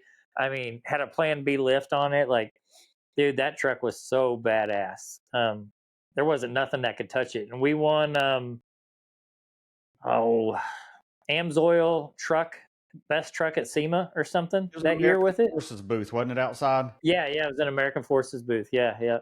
And then, Tim went on to do some other builds on his own, and I went on to do my thing, and we parted ways, but I think he's still doing some stuff here and there under Dunaway Garage. But yeah, cool dude, man. That was a cool part. That was a cool few years in my history with KEG. Cool dude to be around. I never been around somebody that had like FU money. I guess I have. I got friends that got FU money, but I'd never been around that kind of FU money to where it's just like, yeah, whatever. It's going to cost 30 grand to paint it. Cool. Let's do it. It's just, he's a cool dude, man. I always say with this industry, you never know who you're going to walk into. You may meet one, some guy that's starting out like you doing renderings, and the next thing you know, they're, a who's who. Like, you never know who someone is when you first meet them. Yeah, that was probably the highlight.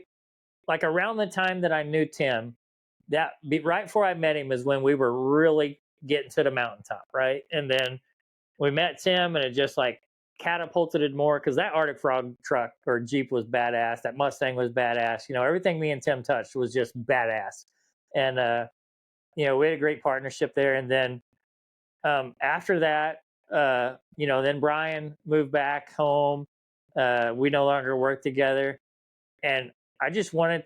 I was more focused on throwing events, which we haven't even got into that, but like I was more focused on my events that I throw, and didn't want to do renderings as much anymore.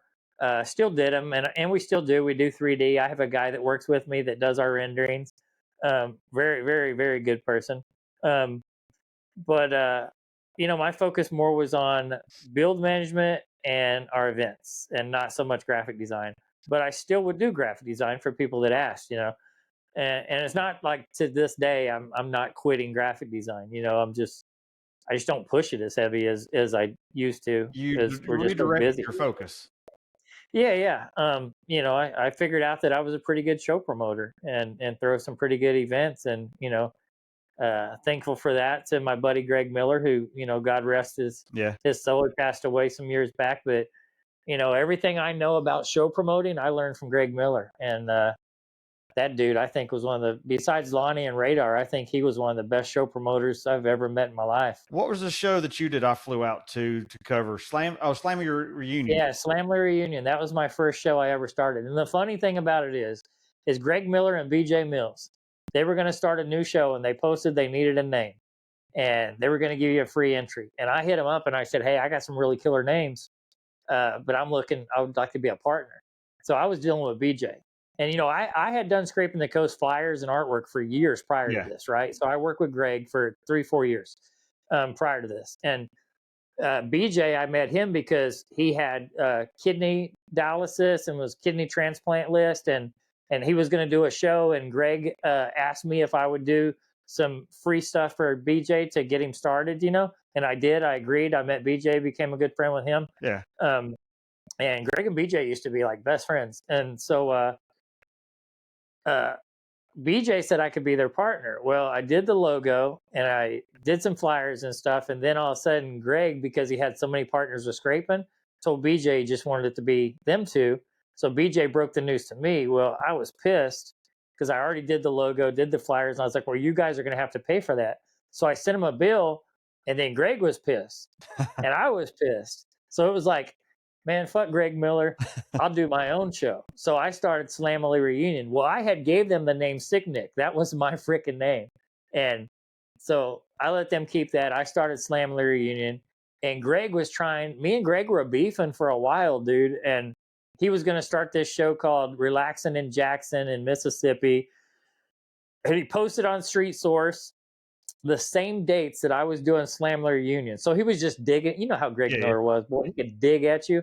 And, I said, you know what? Fuck you, Greg Miller. I'm not going to do Scraping the Coast artwork no more. Fuck you. Go somewhere else. And he was mad. So we were beefing back and forth. Then his partners would call me and be like, man, you could just work with us. You don't have to deal with Greg. I was like, the only way I'm doing it, y'all are paying extra. So they paid extra that year. And then me and Greg eventually, it didn't take long, but we became buddies again, and then like really close, and Y'all were real good friends for a while. yeah. And so I did Slamly, then I started Lift a Truck. I'd always ask him about stuff, and he had always give me advice and stuff on shows. And then Craig Rowley approached me at Scraping the Coast one year and asked me if I'd be interested in starting a show with him at the Battleship called Battle in Bama. And so I agreed, and we did that first year. Had like a monsoon come through there, dude. It was crazy, but we didn't take a loss, so we were happy. That's all that matters. But we just me and Craig never butted heads, but just our staffs didn't really work together well. I had my staff that I'd been doing for years, and his staff was his wife and some friends and stuff, and it just didn't work out. So I told Craig I was going to walk away, and he could just do Bama himself. And from there, I was actually at Greg Miller's house because it was right after Battle in Bama, and I was at Greg Miller's house, and he was like, dude, why don't me and you do a show together? We were supposed to do it years ago, and I fucked up, and I cut you out, and you went off and did your thing. And he's like, why don't we do a show together? I got a place. And so I stayed the night there instead of coming home, and we drove over to Orange Beach, and he showed me the wharf. And I was like, holy shit. I Yeah. was like, this is the place. I was like, but we can't charge a spectator gate. There's no way we could gate this off. And what year was So this? we decided, what's that? What year? God, seven. I think this is our 8th year, I think, So it'd be 16. of that. So 2015, 16, Yeah. somewhere around there. Yeah. Is a year after I started lifted truck, so it would have been 16. I started lifted truck in 15. And how does that feel like it's so long ago, but it's not? Yeah, I know, right? Like when you say 7 or 8 years ago, it sounds like a long time, but when you say 2015 or That 16, was last it week. doesn't sound like a long time. Yeah. But so we needed a name, and Keena came up with Orange Beach Invasion. And so that name stuck. And so we ran the show. The first year it was freaking killer. The next year it was killer. The next year it was killer. And that laser light show that we have, and the palm trees lit up, and the smoke show, and the music to all of it at night, it's just a party vibe. It's a destination show. The hotel and the condos are right there on property, so you park your vehicle and never have to leave. There's restaurants, there's bars, there's shopping, like there's everything, like there's nothing not there, except the beach, which is 5 minutes down the road. But um I remember every year there's a thing called Marlin Circle. It's the Marlins where it's like metal Marlins where they do fish weighing and stuff during competitions, but that's where we have our awards presentation. And every year me and Greg Miller we would meet at the circle before the show and discuss what we were going to do, our plans and everything. And then, God damn, Greg, after he passed, I still meet him at the circle every year and talk to him. Give me a second. Now, after that, his daughter stepped up and started working with you quite a bit, didn't she? Yeah. So Lauren and Tammy, they always were a big help for the show.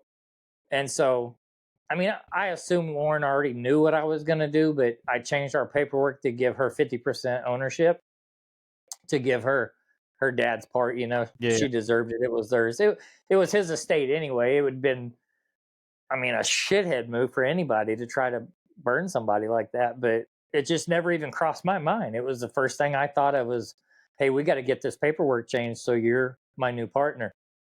And so, man, me and Lauren has built that to something me and Greg dreamed about. That's one Like show that I've never made it to.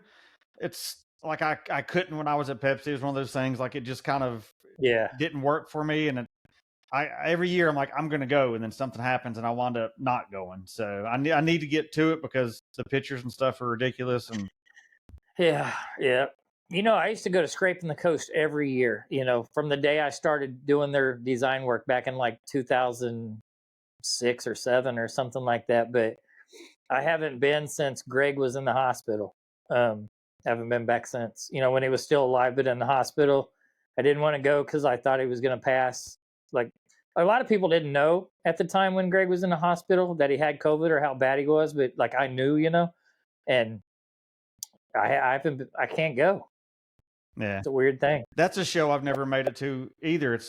I think because of the distance it is for me, and it was always the same weekend as. It's weird for me because every year that's where we would take my in-laws. That's where we would take all my kids. We'd get a condo. We'd be there a week, like we were always on the beach, and we'd stay after. We'd come early.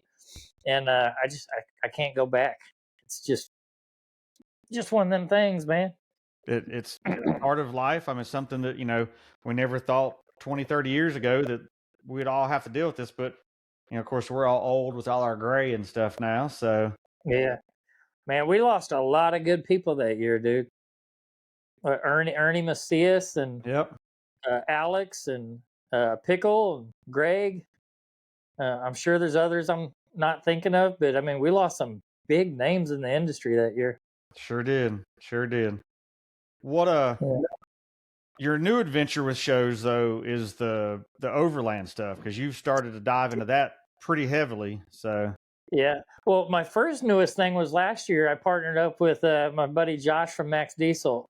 He me and him started a show called Summer Trucking Nationals. We rented Cowboy Stadium, and that's where we first dabbled into music. He's really good friends with Bailey Zimmerman, and so Bailey's first concert was us at Summer Trucking Nationals, and now Bailey's massive. He's one of the fastest growing country artists out there. But we rented Cowboy Stadium, AT&T Stadium, through Summer Trucking Nationals. We had Bailey play. We had Chase Matthew play. A couple other guys had a Hispanic concert on Friday night. Dude, it was like 106 degrees with a heat index of like 122 or something. I remember hearing that. Yes, we lost a bunch of money. Spectator gate was down. The stadium was freaking terrible to work with, so we never had that show again. But he was friends with some guys that have Tailgate and Tallboys with USA Concerts, and they came to see how we were mixing trucks and music, and they invited us to partner up with them with Tailgate and Tallboys Maxed, which is music festival and truck shows. So our first one was Bloomington in June last year, and we had Nickelback, Kane Brown, Bailey Zimmerman, Jelly Roll, Lainey Wilson, Parker McCollum, and 24 other artists. And we had about 300 or 400 trucks because we didn't have room for a bunch of trucks. But so we do that. We do some of the music festival truck show things now under the Tailgate and Tallboys Max name. My partner Josh and a couple other partners, Michael and Brad, on that. And then we partner with USA Concerts. But to the Overland thing. So my plan, I bought 2 Jeeps to build for SEMA last year. One for Keena, one for me.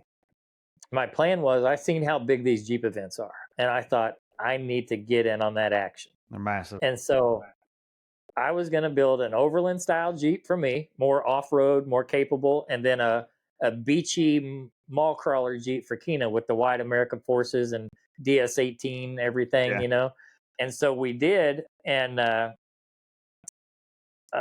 my plan was to go to a bunch of like Jeep Beach and all those different Jeep shows and start a Jeep show around a beach somewhere and start one in a wooded area somewhere. So they were total opposite. And my buddy Chris Carroll, which is builder of the Smooster, I'd known him. I mean, we talked about it years when I ran Big Luke's shop. I knew him before that even. So probably 25 years. Well, he is heavy into overlanding. And he asked me if I'd be interested in doing an overland show. Chris is I'm a Christian, but Chris is a real hardcore Christian now. He said he prayed about it. He's out camping with a buddy. They're both Christians. They talked about it. They prayed about it. And he said that he was going to ask me. And if I said, no, I'm not interested, then it just wasn't meant to be. But if I said, yeah, I was interested, then that was his sign, Yeah. And I said, yeah, I would be interested. I'm building an Overland Gladiator right now for SEMA. I said, but I need you to break out of your shell, and I need you to come to Lifted Truck Nationals because I want you to see this venue I have because this is where I'd want to do it. And Chris is like a turtle now. You know what I'm saying? Like he's not about like being around a bunch of people no more and about going to shows. And Lifted Truck Nationals is pretty wild. And so it was, he camped out. He brought another Overland buddy named Patrick, and they camped out on the prairie away from where all the partying was going on. But I saw the dude, he's seen our venue racing or whatever it was. Yeah, so we did the downhill Barbie Jeep race. Now he did come down for that and watch that, and I spent a lot of time with him. I was in a side by side, so him and Patrick rode around with me, and I showed him the whole venue and everything, and we discussed it, and we decided, we were going to do it, and I came up with the name Overland of America. I thought, funny thing though, because for people that don't know, Keena, my wife, is a Disney freak. We live in Arkansas, and we are season pass holders. We go to Disney 5, 6, 7 times, maybe 8 a year. My wife stalks her page every time y'all go. What's new here? What's in? I'm ready to go back. Keena's back at Disney again. Yeah, we were there at Christmas. We were just there last month, and we're leaving. Y'all were there a week before us. Yeah, we're leaving in 2 more weeks to go again. Yeah, we're going to be there March 1st. We were, because it was cold when y'all were there, and it was hot and nice when we were there. Yeah, a few days later, It was like hot. It was freezing when I was there and rainy too. But you catch some of the good with some of the bad, I guess. But anyway, so there's a ride there called Expedition Everest, right? Yep. And that always reminded me of like overlanding, just the sound of it. And so I thought Expedition Everest, Expedition America, Overland. Expedition, Overland America. Then I was like, that's it, Overland America, but we got to put an of in it, Overland of America. And so we called it Overland of America. I put the word expo like as a descriptive down at the bottom. And I think we did that in November or probably October, because I talked to people about it in November at SEMA. But a couple of weeks ago, we got a cease and desist from a big Overland event. I'm not going to name names, but we got a cease and desist about using the words Overland and Expo in our logo, because they own a trademark to it. So obviously you can tell it's Overland Expo, but I thought we could. Don't tell nobody else, like, just the people that listen.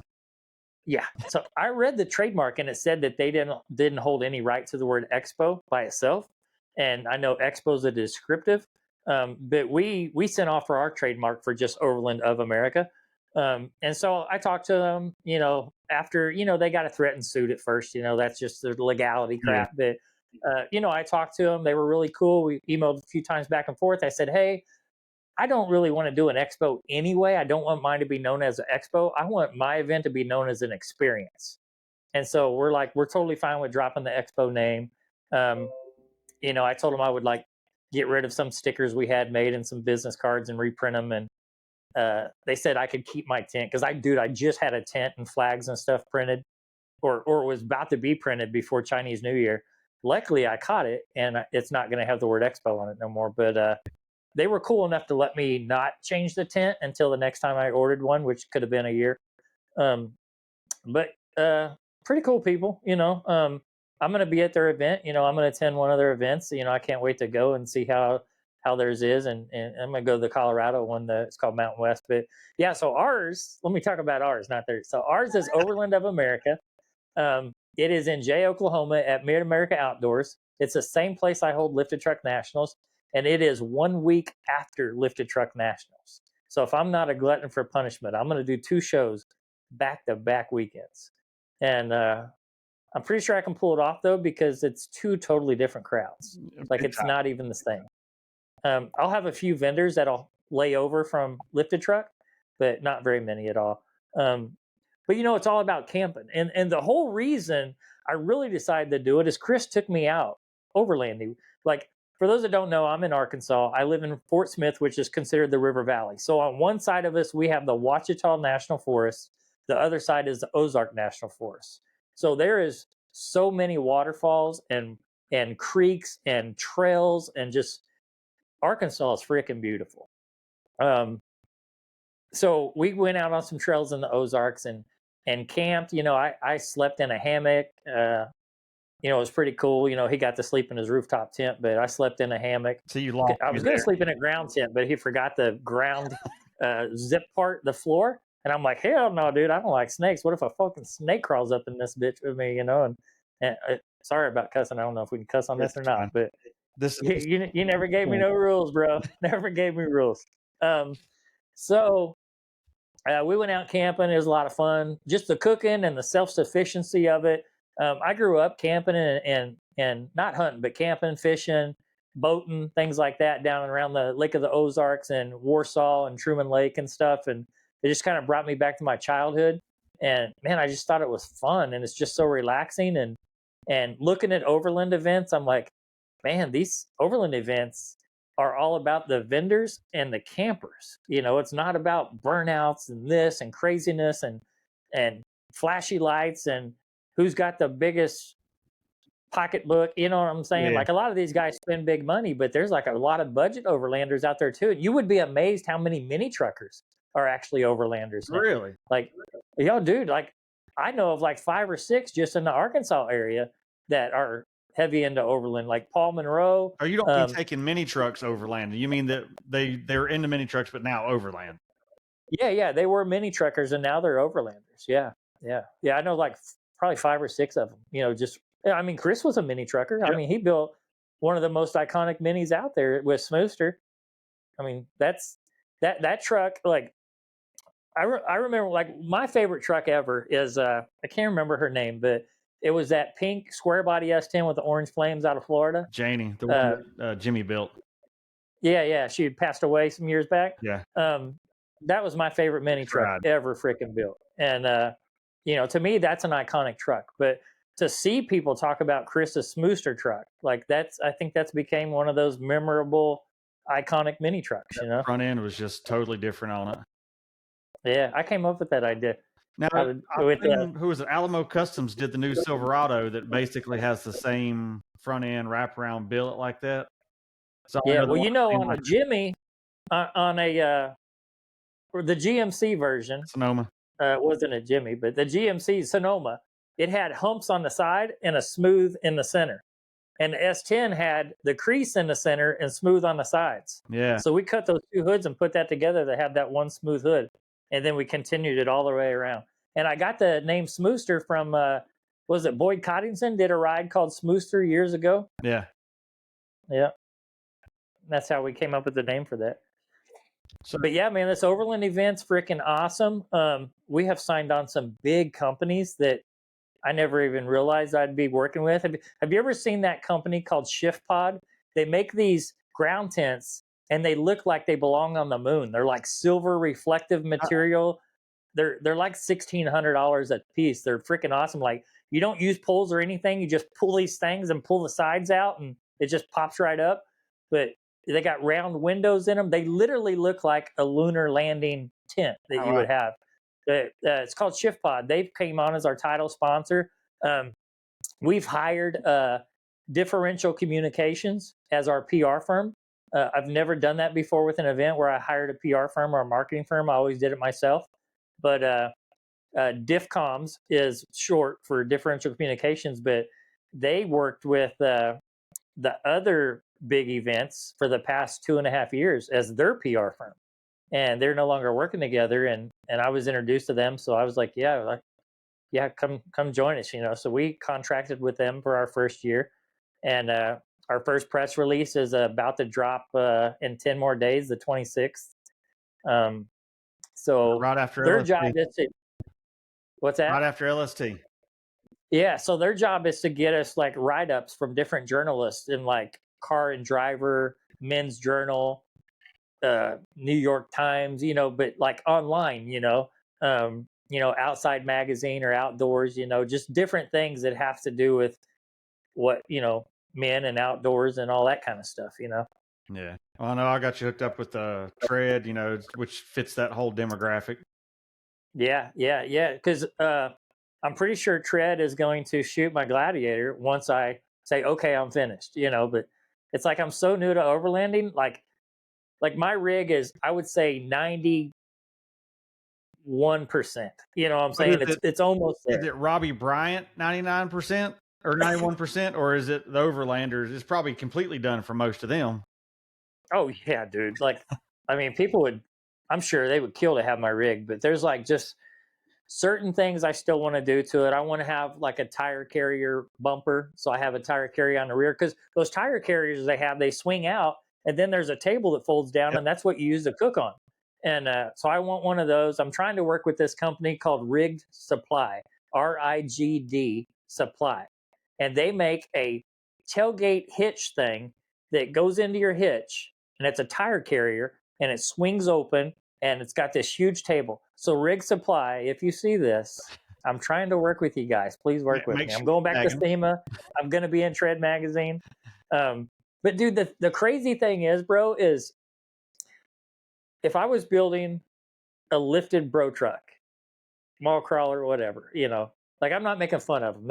I still love those trucks for the last 10 years. So but that's just what most people know them by, bro trucks and mall crawlers. So if I was building one of those, I would have zero problem getting partnerships, because I've got years of proof of proving myself. Yeah.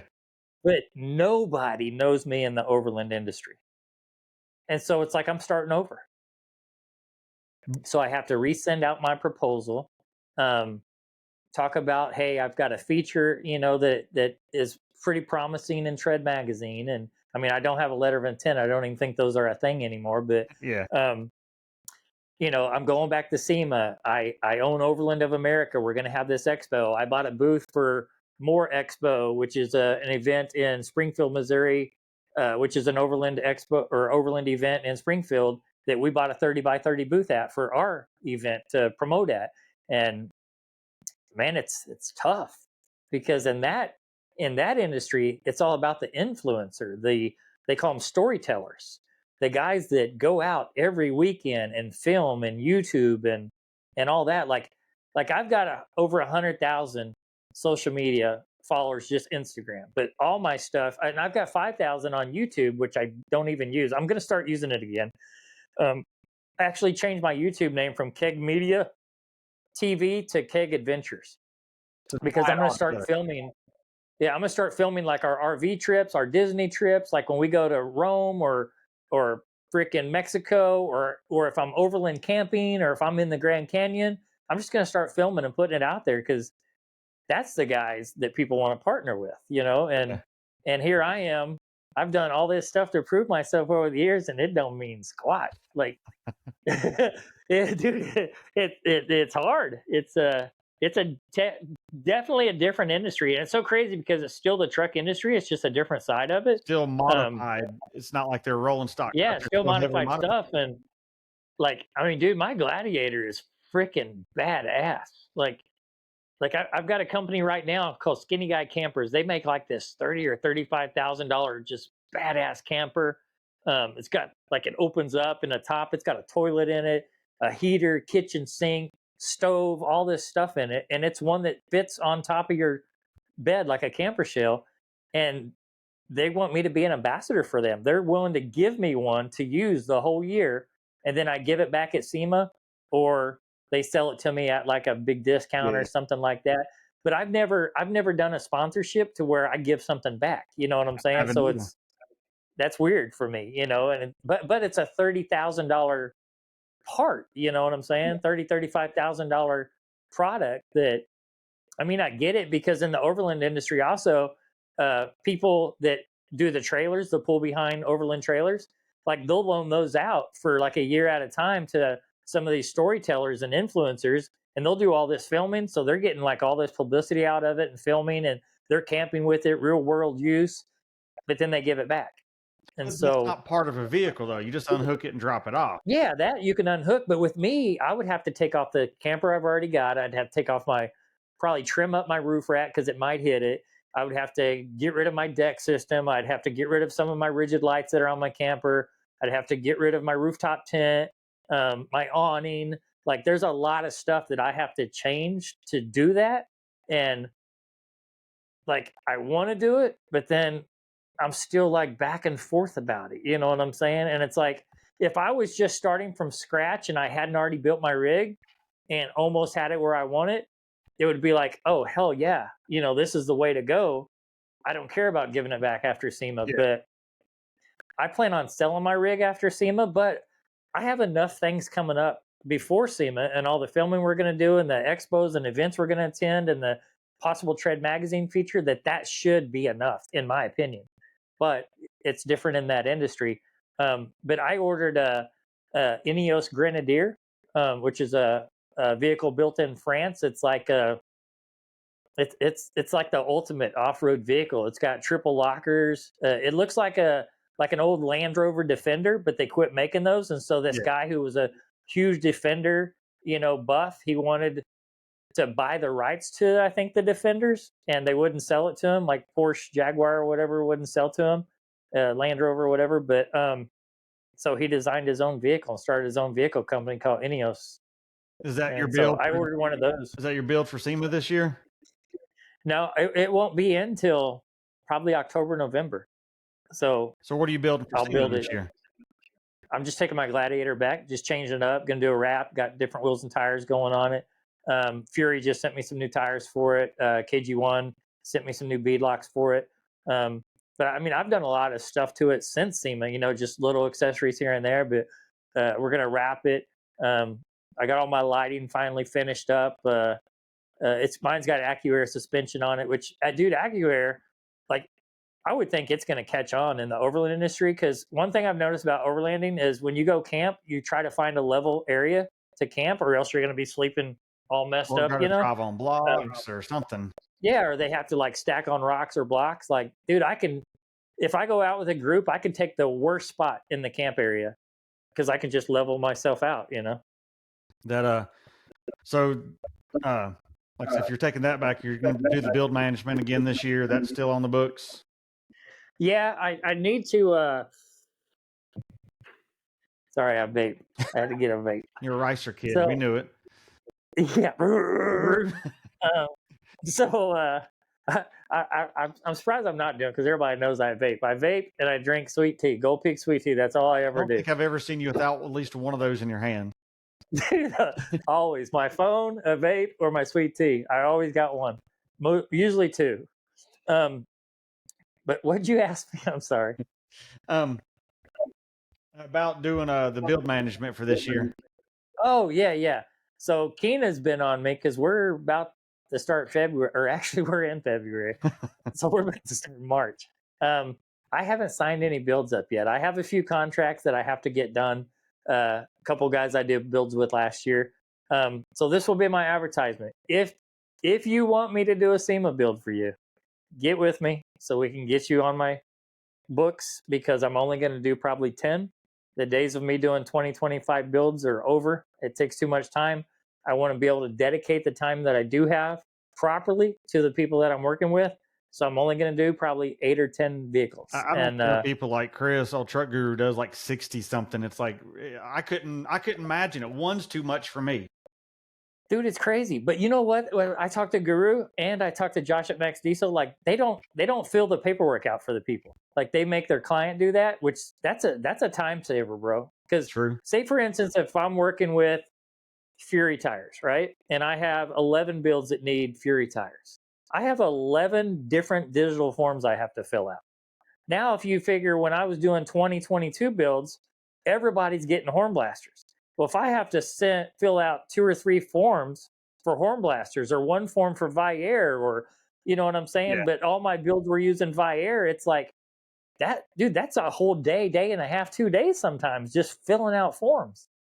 Yeah, that, like I said, it's hard enough for one. I mean, I tell people all the time, there's been weeks I've put a 40-hour work week in just making a SEMA spot happen with parts and companies, like it's not like you can work 15 hours a day and then still try to work it in. And think about that. If with your whole SEMA build that you did, if you figure up all the hours that you have in it, filling out paperwork, making phone calls, doing emails, all that stuff, you've probably got 2-3 solid weeks in it, maybe. Easily. Now take that times 20 to 25. No, I'm out. That's I can't do it no more, bro. Like I was actually like it like ages me, but like, dude, the stress level, like I've had issues where I'm having chest pains here and there, and I had a blood clot, a while back. Luckily I got to the hospital in time, and they shot me full of some concoction and dissipated and stuff. But just the stress factor of all that stuff, dude. And then people, still texting me at 10, 11 o'clock at night. And I'm not saying you can't, any of my friends or clients. I mean, but when you got that 15, 20 people doing it, bro, like it was causing problems with my family, with my marriage. Like, like there's nothing more important to me than God and my family. And, that's what comes first, and when I was letting my business come before my family and come before my faith,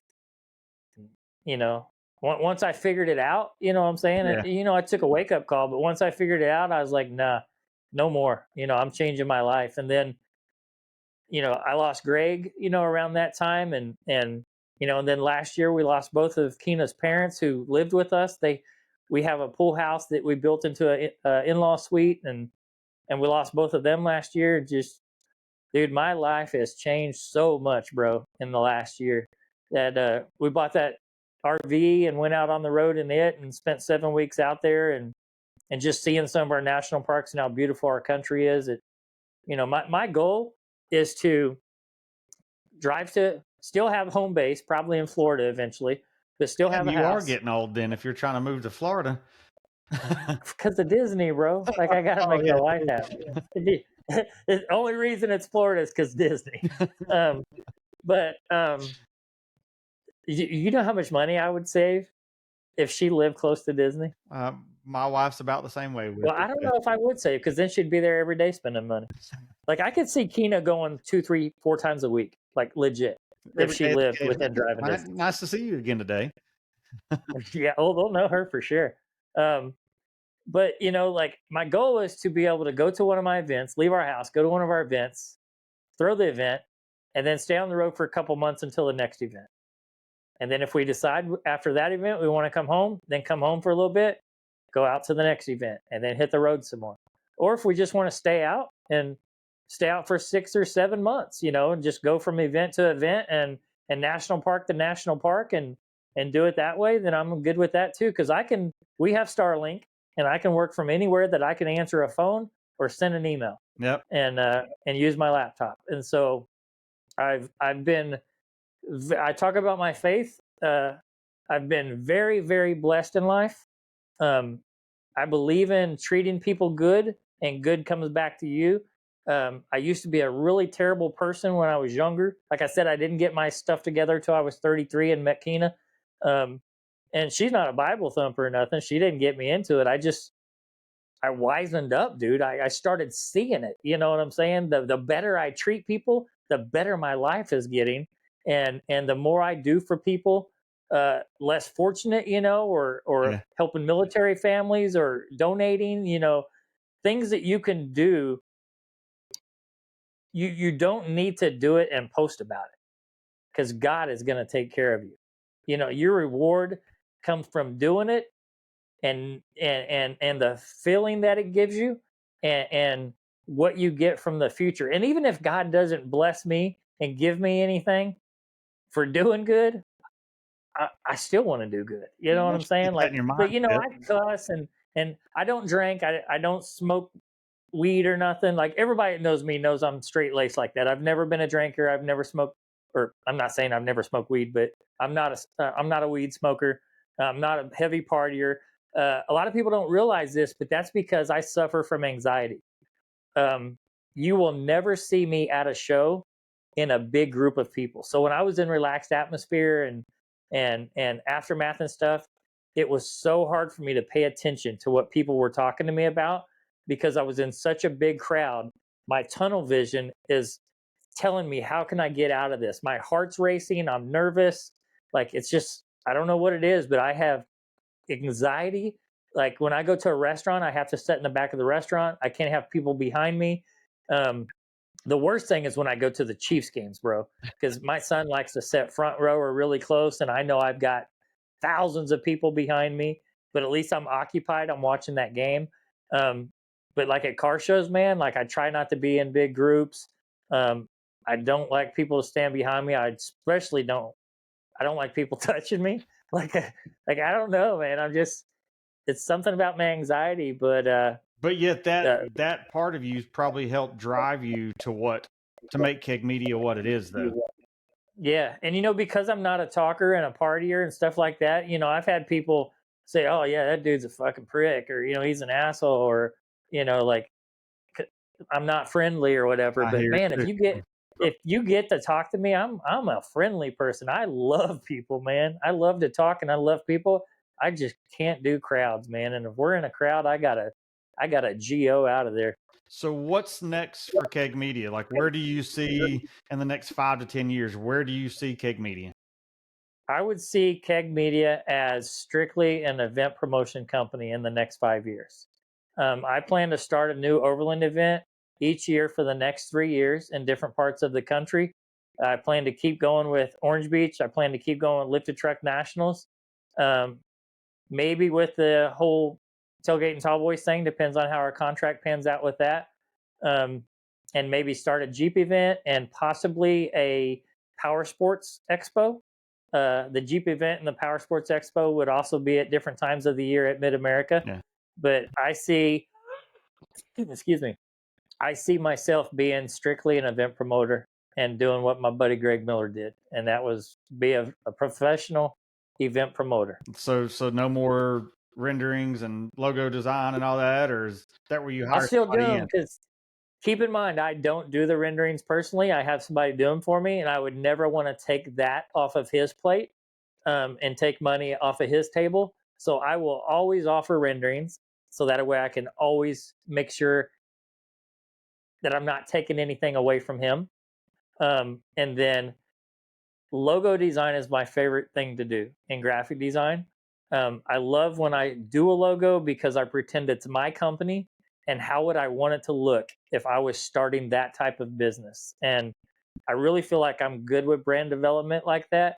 And I love making logos. So I will probably still do logos if asked, but it's just won't be a thing that I'll promote heavily because I'll be so busy doing event stuff. Yeah. But my goal is to have a team that works for me, that staffs our events, that somebody that handles our books and accounting, a marketing team, a PR team, and to eventually where I can retire and the business run itself. Have an event management team that manages the events and stuff, and of course the ones I have partners in, they'll do their part, but that's my goal.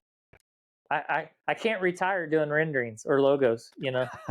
I still have to do it. I still have to do it to make money. So I can't retire with my KEG Media business. I have to create something that has longevity to it, and that can be ran with a group of people running it for me, and that would be event promotion. Well, like I said at the beginning of the podcast, the logo for this podcast was completely your idea. I gave you some suggestions and you didn't use any of them. And I wouldn't have been as happy with my recommendations if you would have gone that route versus the logo you did. And my logo, my Burrell Images logo, I've used it for, probably 20 years now.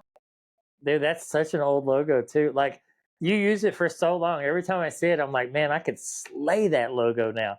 But back then, I did slay that logo. You know what I'm saying? But it's Too like late to change a logo 20 years in to freshen it up. Like, you don't see I did McDonald's it. changing theirs. Yeah, you remember my badge I had for KEG that was like this shape? Yeah. I don't use that no more. Like, I made something. So I made Lacey Blair's logo, and I made Cal's logo from Cal. In Canada. Yeah, Cal from Canada. Yeah. And they are so good at branding themselves. And I thought, after I made those, I thought, gee whiz, like, I need to create a logo for KEG that people would want to run, that looks more modern, more motorsports looking. And so I created the new KEG logo, and that's what I use now on renderings and stuff. But So what you're saying, most people still know. what you're saying is I need a new Burrell Images logo. Wouldn't hurt for a little slide update. Well, I do have business cards in the work with you, so maybe mine looks different, but I still use the same color, so it still ties into it. But like with yours, you could change it up, but still utilize your same blues that you use, so it still ties into it. Well, like I said, maybe you just upsold the business cards into a yeah, boy. That goes back to your used car salesman days, I guess, is what you're doing. Yeah, ain't no better sucker for a salesman than a salesman. So how do people find you if they want to find you on any of the platforms? What do they need to search? So every single thing that I have is at KEG Media. I own kegmedia.com. I own keg-media.com. Actually, I think our .com is keg-media. I can't remember if I ever pointed KEG Media at keg-media, because years ago, KEG Media wasn't available. So I had to do keg-media.com. And then some sucker thought they was going to catch a sucker and hit me up and wanted to sell me kegmedia.com for like $3,000. I'm like, I don't need that. I've ran my business for 12 years with keg-media, and everybody's used to it. I was like, I'll give you $100 for it. And so they sold it to me. Nice. So I own it too. But all social media is at KEG Media. I do have at Overland of America. I have at Lifted Truck Nationals. I have at Orange Beach Invasion. I don't use any spaces. And then my new Instagram that I'm trying to do with the outdoorsy thing is at KEG Adventures. And my YouTube is KEG Adventures. Gotcha. I'm sure people look you up that don't know you, but I'm sure a lot of the people listening already knew who you were, or at least a little bit of your story. But I think you've given them pretty good insight on who Robbie is and where KEG Media came from and going. So Yeah, I figure a lot of people that are gonna watch this are like some of our old friends. So, hey, old friend, hope I see you again soon. But for people that don't know, man, this guy right here, he is meant to do a podcast. Didn't I tell you that Yeah. when you asked me about your idea of a podcast? I was like, dude, you're meant to do a podcast. It'd be perfect. Well, I figured, 30 years in the scene and 23 shooting for magazines and, adding the video several years ago. It's like, what else is there? I mean, if I'm not creating something that's automotive related, like I'm Mhm. lost. So, Yeah, dude, and you have so many contacts. I mean, besides guys that you've shot for the magazines and the covers, but like, dude, get Dan Ward on here. Try to find Maxwell, get him on here. You know what I'm saying? Dude, if you could get Craig Elder on here, if you could find him, like some of the old schools, yeah, but like, bring some of that back, man, some nostalgia stuff like that. But Brian McCormick. uh, you know, McCormick, yeah, but even um, I mean, you got to have Alexander on here, Mike Alexander. He's already Uh, planned for after LST. We'll get together. So me and Mike yeah, are tied pretty heavily. I love that dude, man, like a brother. Um, but even some of the companies, man, like some of the guys from Undercover, or just marketing manufacturers, like the different companies, new products, just, oh man, I mean, for you, dude, it's endless. There's like so many people you can bring on here. And that was the whole point behind this, because I've done this and made a lot of connections over the years. So it's like your story, for people to have your story. Like, I learned stuff today that I didn't know about you. So I think that'll be cool. And then bringing the people in, I kind of want to give the listeners or watchers, or however that is, insight to the backside of the industry and how the backside Yeah. of it works, that me and you and these people see every day, but as an enthusiast, you don't. So I definitely appreciate you coming on and having your story on what and who you are, and hopefully the listeners enjoyed it. So Thanks for having me on, brother. I appreciate it. It means a lot to me. I appreciate it, Robbie. All right. See you.